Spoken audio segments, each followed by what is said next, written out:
Welcome back to learning pol science. আগের ভিডিওতে আমরা রাষ্ট্রের বিভিন্ন সংজ্ঞা পড়েছিলাম এবং সেখানে আমরা অধ্যাপক গার্নারের সংজ্ঞায় বেশ কয়েকটি উপাদানের উল্লেখ পাই। তো আজকের ভিডিওতে আমরা সেই সমস্ত উপাদান এবং রাষ্ট্র তৈরির আরো এক্সট্রা কিছু যেই উপাদানগুলো লাগে সেগুলো নিয়ে আলোচনা করব। তো গার্নারের প্রধান চারটি যে উপাদান ছিল সেগুলো নিয়ে আমরা প্রথমে আরেকবার রিপিট করে নিই, কারণ কি এই প্রশ্নটা প্রায় আসে। প্রথমটা হচ্ছে স্থায়ী জনসমাজ, দ্বিতীয়টি হচ্ছে নির্দিষ্ট ভূখণ্ড, তৃতীয়টি হলো সরকার এবং চতুর্থ সেই সরকারের হাতে থাকা সার্বভৌম বা চূড়ান্ত ক্ষমতা। তো প্রথম পয়েন্টটিকে এবার আমরা আরো ডিটেলসে ডিসকাস করব, সেটা হচ্ছে জনসমষ্টি। এটা হচ্ছে প্রথম শর্ত একটা রাষ্ট্র তৈরি হওয়ার ক্ষেত্রে। তো প্রথমে আমরা গ্রিসে কি রকম ব্যবস্থা ছিল সেটা নিয়ে ডিসকাস করব, কারণ কি অ্যাজ ইউজুয়াল আমরা এতদিনে জেনে গেছি যে কোনো রাজনৈতিক তত্ত্ব তার মেইন ডেভেলপ হওয়া শুরু হয়েছিল গ্রিসে। তো গ্রিসে বেসিক্যালি জনসমাজ বা জনগোষ্ঠীকে তিন ভাগে ভাগ করা হয়েছিল। এক, নাগরিক। এবার নাগরিক ওখানে খুব অল্প গোষ্ঠীর মানুষকে বলতো। কাদের বলতো? যারা সরাসরি রাজনীতির সঙ্গে যুক্ত ছিল, রাজনৈতিক কার্যকলাপে যাদের নির্দিষ্ট সরাসরি ভাবে ভূমিকা ছিল। দ্বিতীয় কারা ছিলেন? যারা ছিলেন মেটিক বা আবাসিক বিদেশি। এনারা বিদেশে মানে কাজের সূত্রে, ব্যবসা বাণিজ্যের সূত্রে এসছিলেন, সেখানে থেকে যাচ্ছেন দীর্ঘ সময় ব্যাপী। তারা যাবতীয় সামাজিক যে সুযোগ সুবিধাগুলো হয় সেগুলো ভোগ করতেন, কিন্তু তাদের কোনো রাজনৈতিক অধিকার বা রাজনৈতিক বক্তব্য রাখার জায়গা ছিল না। তৃতীয়ত কারা ছিল? যে দাস শ্রেণী। এবং দাস শ্রেণী সম্পর্কে আমরা যেটা জানি যে তারা সমস্ত অধিকারের থেকে বঞ্চিত ছিল। তো প্রাচীন গ্রিসে মোট জনসমষ্টিকে তিন ভাগে ভাগ করা যায়। কি কি? প্রথম, নাগরিক, যারা রাজনৈতিক সমস্ত রকমের অধিকার ভোগ করে। দ্বিতীয়ত মেটিক বা আবাসিক বাসিন্দা বিদেশি, যারা কিনা কি শুধুমাত্র সামাজিক সুযোগ সুবিধা ভোগ করছে। এবং তারপরে আসছে দাস শ্রেণী, যারা কোনো রকমের সুযোগ সুবিধাই কোনো কিছু ভোগ করতে পারতেন না। তো তেমনই গ্রিসের মতন আজকের দিনের আধুনিক রাষ্ট্র ব্যবস্থাকেও আমরা তিন ভাগে ভাগ করি। প্রথমত নাগরিক, যারা আমরা রাজনৈতিক, সামাজিক, অর্থনৈতিক সব রকমের সুযোগ সুবিধা অধিকার ভোগ করছি এবং তার বিনিময়ে আমরা কি করছি? আমরা সরকারের প্রতি নিজেদের আনুগত্য প্রদর্শন করছি। দ্বিতীয়, বিদেশি, অর্থাৎ বাইরের দেশের লোক যদি কোনো আমার দেশে এসে থাকে তাকে আমরা বিদেশি বলছি। এবং তৃতীয়ত প্রজা, অর্থাৎ বিদেশি সরকার যখন অন্য কোন এক দেশের জনগণের উপর শাসন করে, যেমন আমাদের উপর এককালে ব্রিটিশরা শাসন করেছিল, তো আমরা ব্রিটিশদের প্রজা ছিলাম। এরপরে আসছে আয়তন।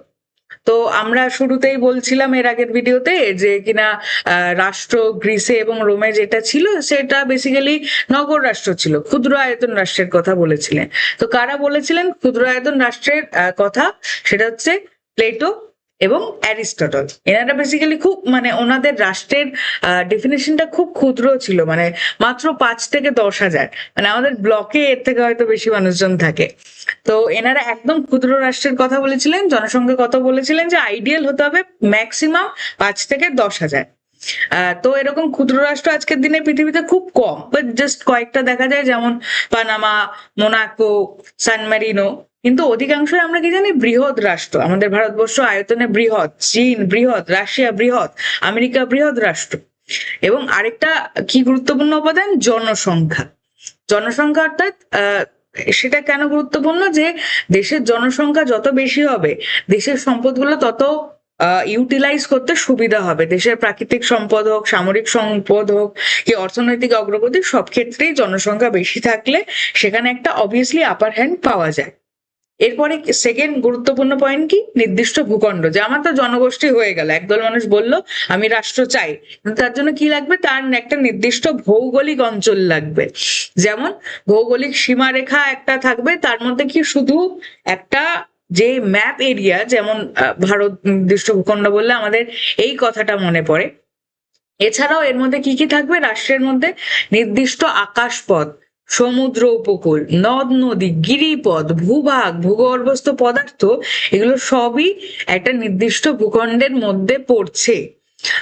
তো আয়তনের দিক থেকে যেমন আমরা দেখেছিলাম ছোট বড়র ব্যাপার আছে, তেমনি এখানে ভূখণ্ডের আয়তনের ক্ষেত্রেও দেখা যাচ্ছে যে রুশো, রাষ্ট্রচিন্তাবিদ রুশো, তিনি কি ক্ষুদ্রায়তন রাষ্ট্রকে সমর্থন করছেন।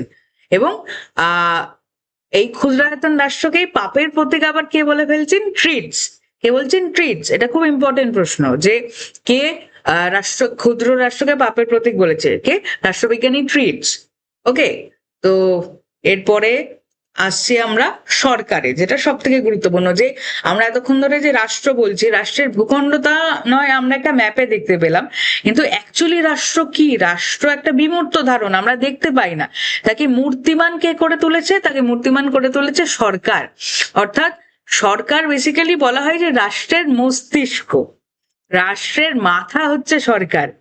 এবার অধ্যাপক গার্নার বলেছেন যে রাষ্ট্র এমন একটি যন্ত্র যা দ্বারা নীতি নির্ধারণ করা হচ্ছে এবং জনসাধারণের স্বার্থ সংরক্ষণ করা হচ্ছে। গার্নারের মতামতটা খুব গুরুত্বপূর্ণ। এবার আসছি সরকারের মেন বিভাগ।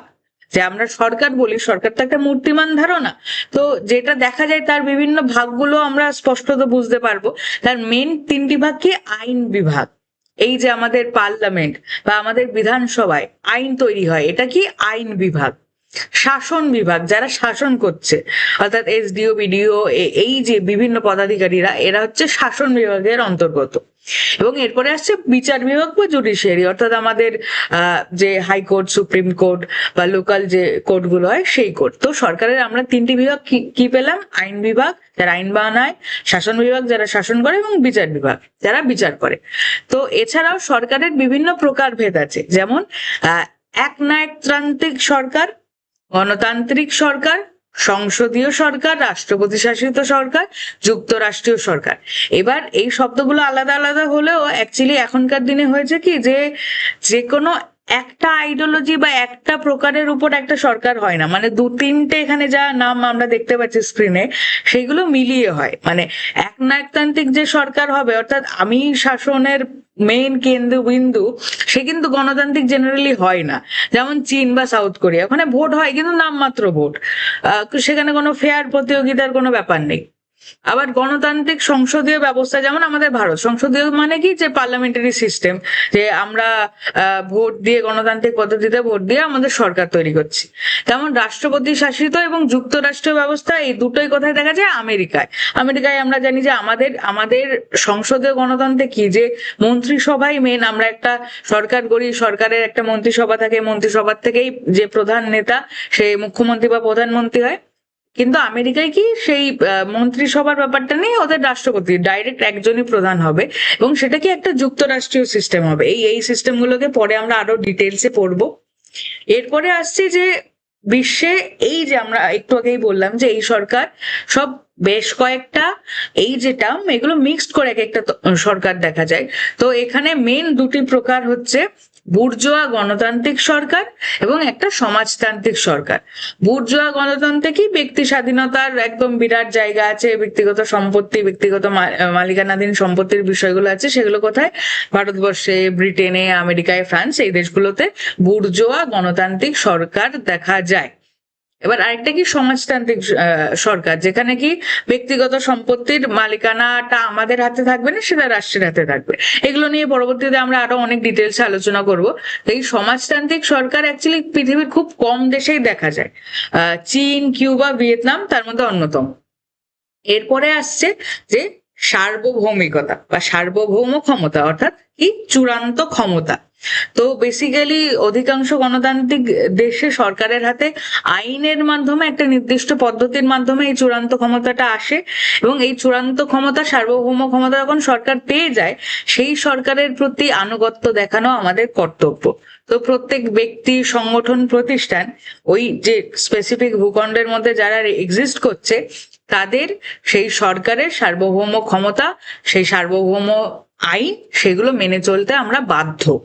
তো অধ্যাপক গেটেল এখানে একটা গুরুত্বপূর্ণ কথা বলেছেন। তিনি বলেছেন সার্বভৌমিকতাকে, যে এটাই আমাদের রাষ্ট্রের প্রকৃত ভিত্তি, মানে আধুনিক রাষ্ট্রের ভিত্তি হচ্ছে সার্বভৌমিকতা।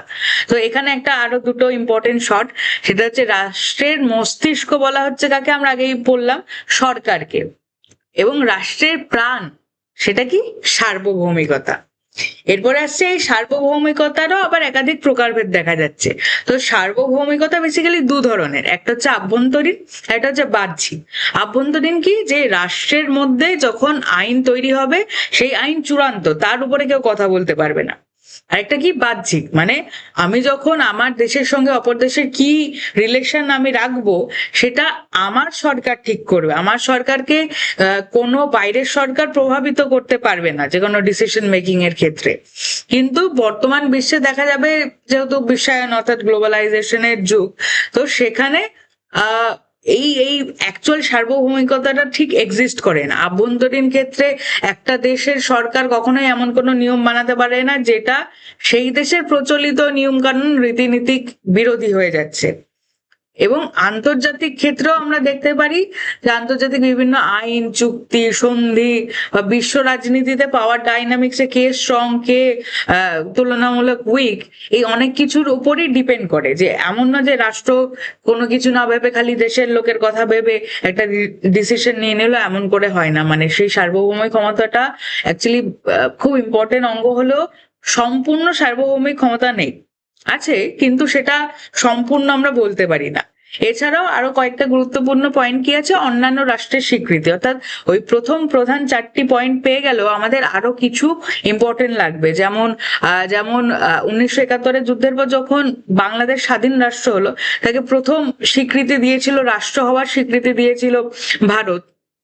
স্থায়িত্ব, অর্থাৎ রাষ্ট্রটা যাতে ভেঙে যাবে না, যে একদল মানুষ আসলো ভূখণ্ডে, একটা নির্দিষ্ট ভূখণ্ডে সরকার গঠন করলো, সরকারের হাতে সার্বভৌম ক্ষমতা দিল, কিন্তু কয়েক বছর থাকার পর তাদের মধ্যে গোষ্ঠীদ্বন্দ্ব বা একাধিক কারণে ভেঙে গেল, এরকম ব্যাপার হলে হবে না। সরকার মানে পুরো বিষয়টাকে স্থায়িত্ব তার থাকতে হবে।